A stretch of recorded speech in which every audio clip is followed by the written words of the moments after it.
بسم الله الرحمن الرحيم بسم الله الرحمن الرحيم الحمد لله رب العالمين والصلاة والسلام على سيدنا ونبينا ومولانا محمد وعلى آله وأصحابه وأزواجه وذريته أجمعين.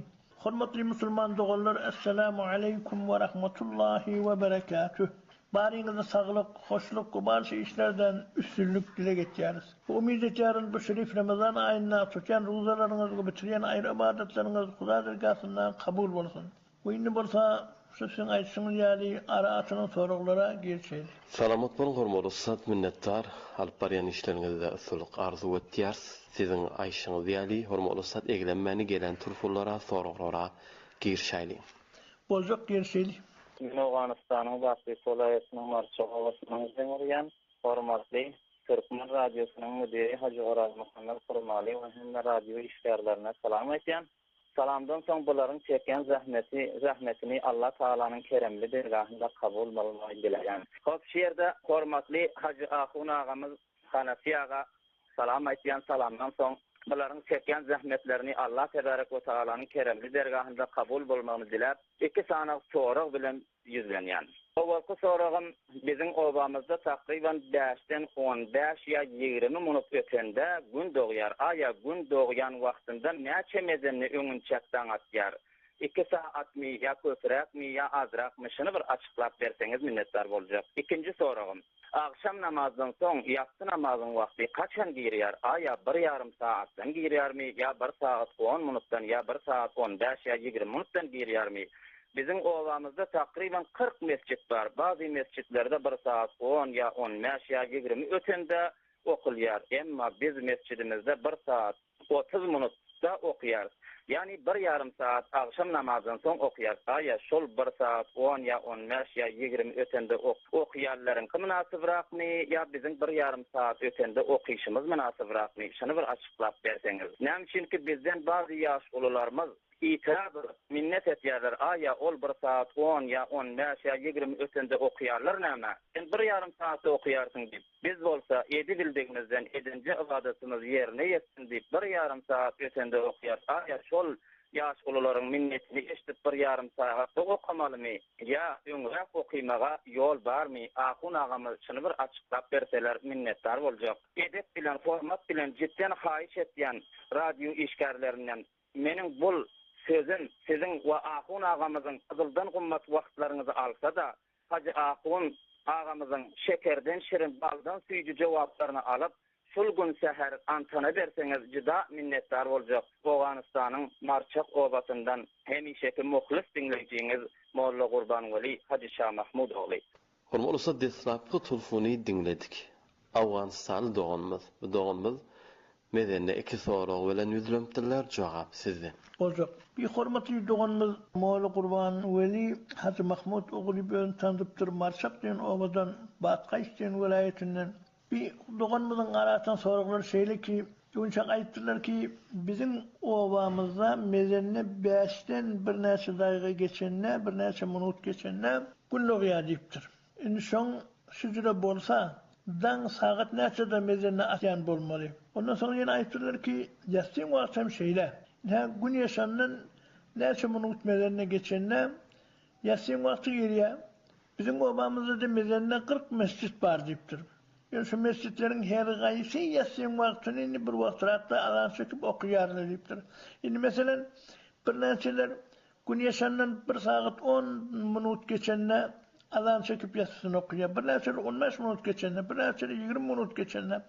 Ve biz diýipdir ýatsyn wagtyny, demek ýatsyn azany we namazyny ikame etmekligimiz 1 saat ýarym geçenne.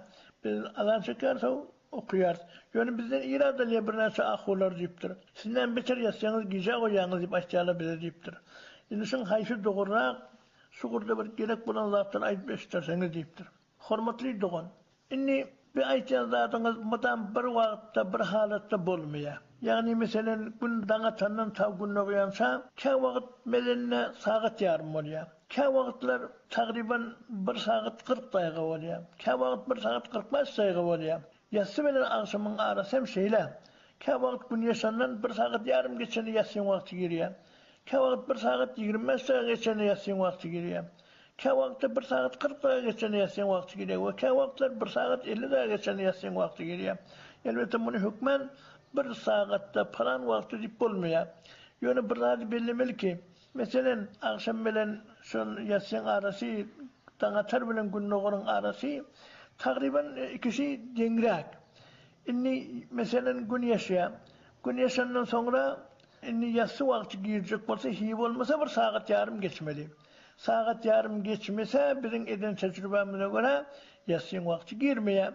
Yatsın vakti hiv olmasa 1 saat 25, belki 1 saat yarım hiv olmasa geçmeli. Belki kavaklar yine 1 saat 40 minut, 1 saat 45 minut, hatta 1 saat 50 minut geçenleri yatsın vakti girer.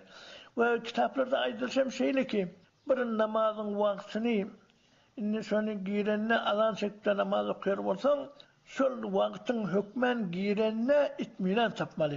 Yani mümkün ne mesela 1 saat, belli bir saatte aydık olmasın. Yani mesela akşamdan sonra şu saatlerin bärsi 1 saat 25 dakika, 1 saat yarım ve belki 1 saat 40-45-50 dakika geçenine yatsın vakti giriyor. İnşallah sen eğer şol irre çıkıp da okuyagasan mümkün ne yatsın vakti girmedik bolsun. Eğer girmedik bolsa sen azanın hem doğruda, okan namazın hem doğruda vakt girmedik bolsa. Ama vakt giren bolsa ve belki vaktin girenden bir 10-20 dakika geçenine bolsa onun işgali yok. Çünkü yatsın vakti kan. İnha mesela akşamdan sonra yatsın vakti girse ta dana çelli yatsın vakti var. Onun hatta sevapırak vaktida bir giyeceğin 3 bir geçense, giyeceğin 3 bir geçense diyecek ki hivalmanı 3-4 saat, 2-3 saat hivalmanı yatsın vakti var. Biz ona göre yatsın vakti girenine itminan tapmalı, taşı azan çekip de yatsın okuymalı. Eğer itminanın bulmasa, yani iyi okuysan, onun imkanı var ki henüz yatsın vakti girmedik olsun. Şimdi mesela aytım ki bir nesine 1 saat 10 dakika geçenine, 10 minut geçenine yatsın vaktini giriyor edip de azan çekip yatsın namazını okuyalım. 1 saat 10 dakikada gümen etmeyen yatsın vakti giriyor olsun. Ya 1 saat 15'te ya 1 saat 20'de. Belki bizim eden tecrübemize göre 1 saat 25 dakika geçenleri yatsın vakti giriyor vakti boluyor. Mesela diyeceğim olacak ki 4 ay irrak giriyor, 4 ay gecenek giriyor ve 4 aylapta takriben 1 saat yarım, 1 saat 35 minut geçenine yatsın vakti giriyor. Yani takriben şu halet bolsa mudam neçe giyecekler çekip giyecekler okuymalı. Çünkü yatsın vakti köp. Sen giyecekler okanın bilen bir 10-20 dakika giyecekler alan çekenin bilen yatsın vakti geçmiyor. Belki yatsın vakti kamilen giriyor. Senin şeyle giyecekler alan çekip de okuymaklığın onda sen hükmen şol namazın vakti giriyor ve sen mutmain olayan ki şol namazın vaktinin gireliğine ve şol vakti alan çekip de okuysan senin namazın hükmen doğru namazlardan. Ama eğer senin bir nevi halette alan çekip de namaz okuysan, mesela 1 saat 10-20 dakika geçenine sonra alan çekip de yatsın namaz okuysan mümkün şol vakitte yatsın vakti girmedik olsun. Eğer vakit girmedik bolsa onunla azan namazın bir şerti bitmeyer. Bir namaz eğer okuyacak olsan şol şertinin biri şol vakitin girmekligi. Şol vakit girmekligi eğer şekli varsa onu etmeli de. Hükmen mutmain olmalı ki bir neyse dakika koy geçsin sonra okuy namazın vakti hükmen giren olsun o sonra sen namaz okuy.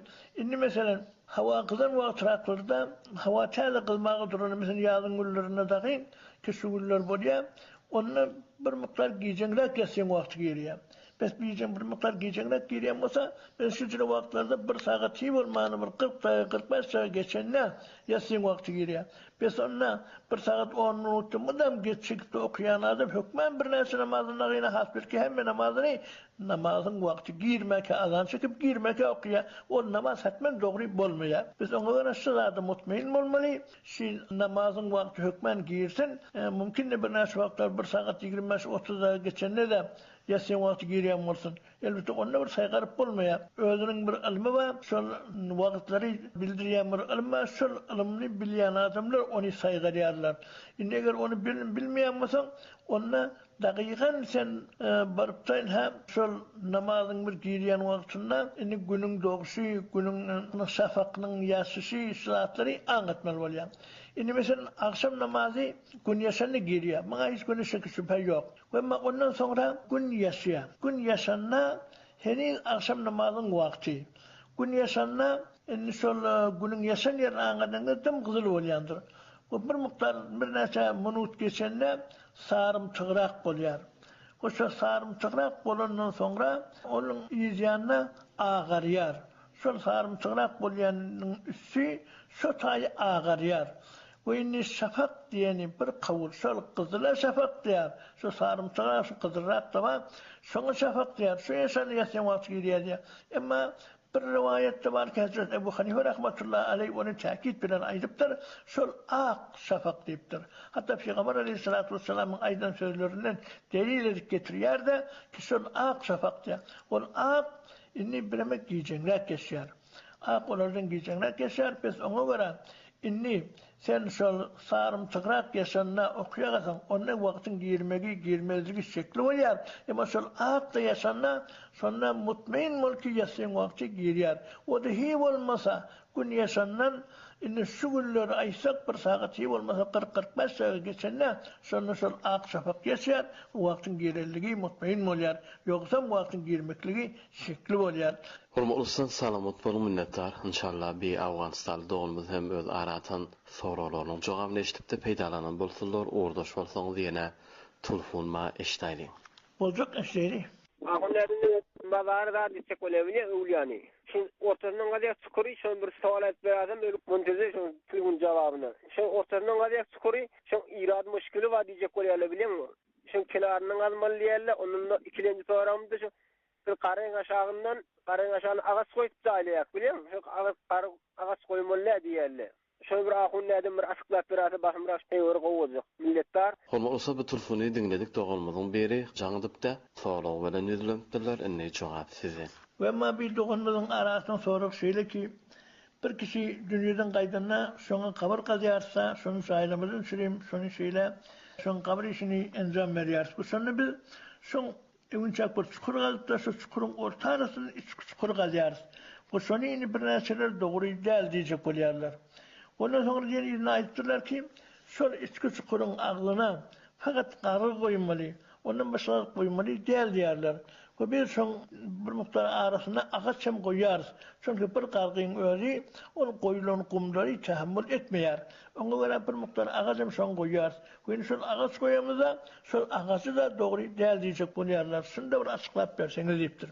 Hürmetli doğan. İnha siz kabir kadar olunuzda eğer bir kabir her olarak kavuşak, yumuşak bolup da bir uzur bolmasa, avvalına ol içki çukuru orta aradan kazmalı değil.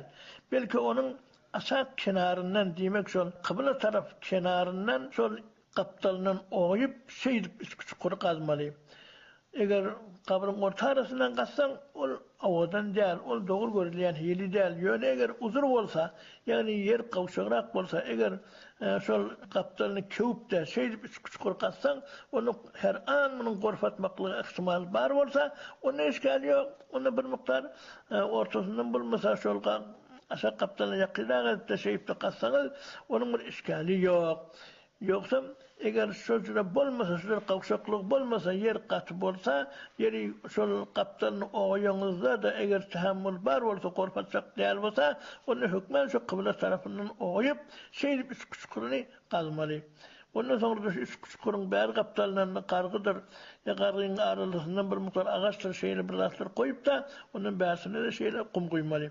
Ama ağaç sayılamaklık hakta, demek kargının arası ağaç koymaklık, İnni eğer qargıyın köp bolsa, kan qargıyını deselep koyunda, şol kuyulayan kumi tahammül etcek bolsa, onda şol fakat qargıyın özünü kärrek bolsa deselep de şeyle koymalı ve onun üstünden kum koyagamalı. Ya şon kaptalına şeyle kum yapılap da kum koyagamalı.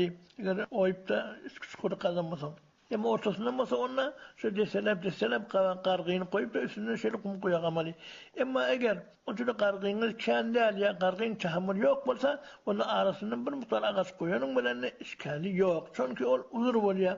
Uzur olansan bir miktar ağacı koymasan o kargıyın tahammül yok. Kargıyı yıkılıp da her an o kargıyı çöküp de şey etmekliği mümkün. Pes böyle olan surasında onunla ağacı arasından koysan onun gücü kærrek bolýar, ol kumu zady tahammül etýär. Bu netijede şeýle ağaç koymaklığın da bir uzur bolansaň zereri yok bolýar. Oňa görä awalına şol ýene-de açyklap aýdar bolsak, eger ýeriň gawşak bolmasa kaptaldan oýup gazmaly içki çukuri. Onun bärýanyna şol gary goýsaň da arasyna bir mutar ağaç goýanyň da işgal ýok. Şu gargyň tahammül bolmasaň, ýöne gargyň köpeňrek bolsa, ýoguýrak gargyň bar bolsa, onu bir mutar destermerege goýsaň, şu gargyň özü onu tahammül etjek bolsa, onda başga zat goýmaly-da, onu ağaç oňa goýmaly-da. Hama töreki bir bişen zatlary diýmek bir bişen kerpiçdir, beýlikdir, sinäklatda bärýanyň örmeli-de, belki çiğ kerpiç öğrenin bilen işgali yok. Ondan sonra da şol bär kaptalının koyan kargın da eğer zayıfrak kargı olsa ya adanrak olsa neticede ona bir miktar arasına ağaç koyanın da bir zereri yok. Çünkü o uzur oluyor ve her bir uzur olan surasında onun bir işgali yok oluyor.